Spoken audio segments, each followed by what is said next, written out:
आज जर तुम्ही हा व्हिडिओ शेवटपर्यंत पाहिला नाही तर गणपती बाप्पांचा जन्मदिवस नेमका का साजरा केला जातो आणि या दिवशी एक चूक केल्याने आयुष्यात अडथळे का वाढतात हे तुम्हाला कधीच कळणार नाही. म्हणून हा व्हिडिओ शेवटपर्यंत नक्की पहा. मंडळी, गणेश जयंती म्हणजे फक्त एक सण नाही, तो आहे नवीन सुरुवातीचा दिवस, विघ्न नष्ट होण्याचा दिवस आणि बुद्धी जागृत होण्याचा दिवस.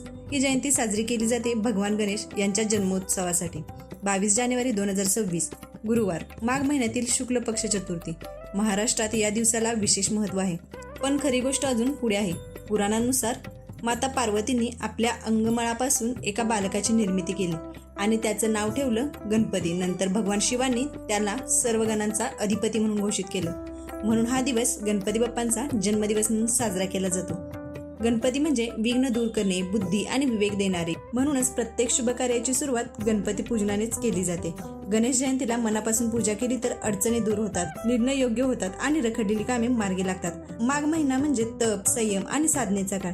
या काळात गणपतींची उपासना केल्याने मन शांत होतं, आत्मबळ वाढतं. गणेश जयंती आणि गणेश चतुर्थी या दोन्ही वेगवेगळे आहेत, पण भक्ती एकच आहे. भगवान गणेश यांचे हे दोन महत्त्वाचे सण आहेत, पण उद्देश, परंपरा आणि भावना वेगवेगळी आहे. चला सोप्या शब्दात समजून घेऊया. गणेश जयंती गणपती बाप्पांचा जन्मोत्सव दिवस आहे, म्हणून तो शांत भक्तीने साजरा केला जातो. तर गणेश चतुर्थी गणपती बाप्पांचा पृथ्वीवरचं आगमन आहे, म्हणून तो मोठ्या उत्साहात आणि सार्वजनिक स्वरूपात साजरा केला जातो. गणेश जयंती माघ महिन्यात म्हणजे जानेवारी ते फेब्रुवारीच्या दरम्यान येते आणि गणेश चतुर्थी भाद्रपद महिना म्हणजेच ऑगस्ट ते सप्टेंबरच्या दरम्यान येते. गणेश जयंती दिवशी सकाळी गणपतीचे मनापासून स्मरण करा.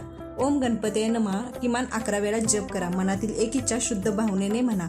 बाकी सगळं बाप्पावर सोडून द्या. आईनंतर जर कोणी आपली हाक ऐकत असेल, आपल्या अश्रूंना ओळखत असेल, तर तो आहे गणपती बाप्पा. ते कधीच पाठ फिरवत नाहीत, फक्त श्रद्धा हवी. गणेश जयंती म्हणजे फक्त सण नाही, ती आहे नवीन सुरुवात, सकारात्मक ऊर्जा आणि श्रद्धेचा दिवस. हा व्हिडिओ कसा वाटला हे कमेंट्समधून जरूर सांगा आणि अशाच माहितीसाठी या चॅनलला सबस्क्राईब करा. धन्यवाद.